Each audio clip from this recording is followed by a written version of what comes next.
10:20.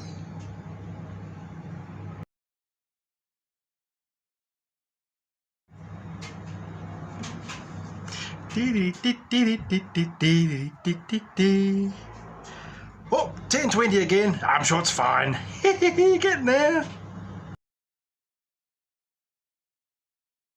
I love brewing, I love brewing. Let's see how it's gone down. 10:20. Okay, I'll come back tomorrow.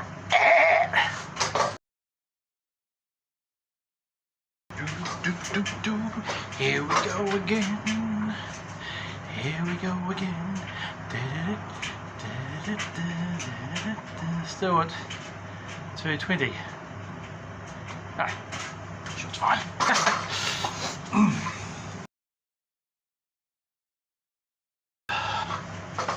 Alright, come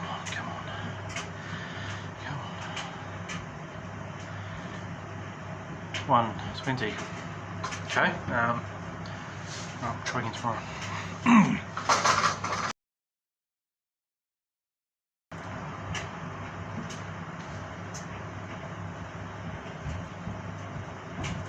$1.20. What's going on?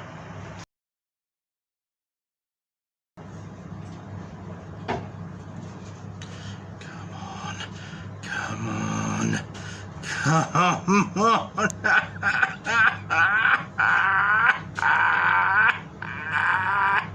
Ooh, what the hell is going on?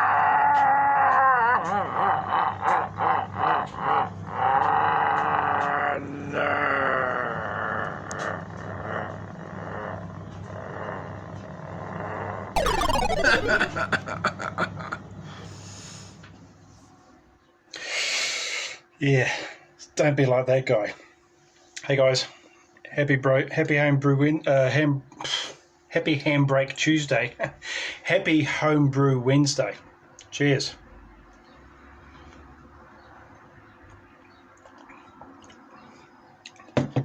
Cooper's Irish Stout.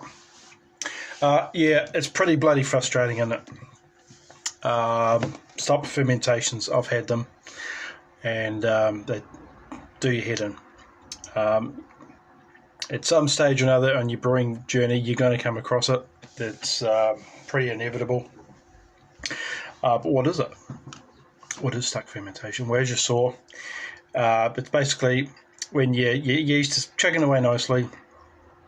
You may have done a beer that starts at maybe to take 1050 or something. You check it, it's going down, everything's fine, and all of a sudden it'll stop at maybe say 1020. Is a bit of a bugger. It's one of those yeah, it's one of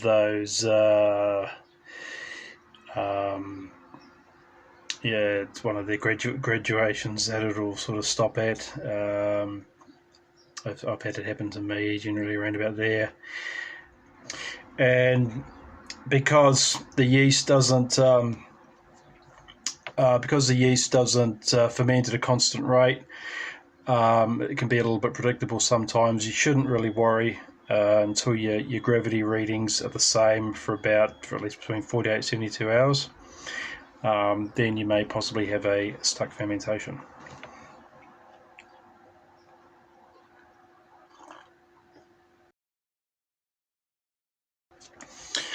Okay, so what's the cause? What causes stuck fermentation? Well, it could be dead yeast, unhealthy, not enough yeast cells, you've underpitched, you've overpitched.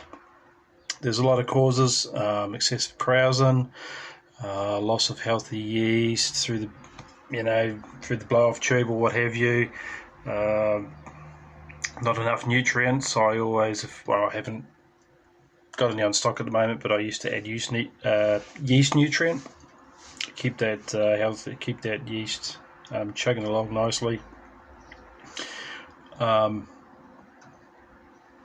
It can also be certain yeasts will flocculate too early. When you buy your little yeast packet, it tells you the flocculation, flock of seagulls, flocking your flocculation rate of the yeast you're buying. If it's quite high in percentage, which means it will flocculate pretty quickly.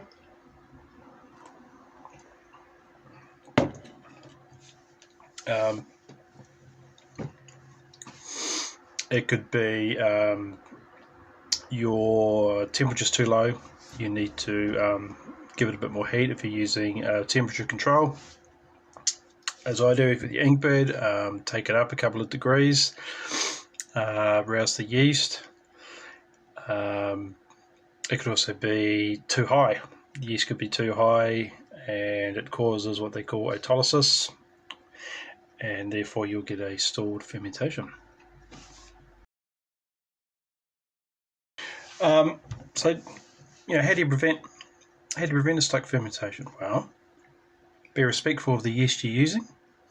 Handle it in a sanitized manner. Store it properly. Also, be aware that ale yeasts and lager yeasts will ferment at different temperatures. Ale yeasts, of course, will, you'd want to ferment at a higher temperature, whereas your lager yeasts, they thrive at somewhere between, I think it's 8 to 12 degrees. They'll happily ferment away.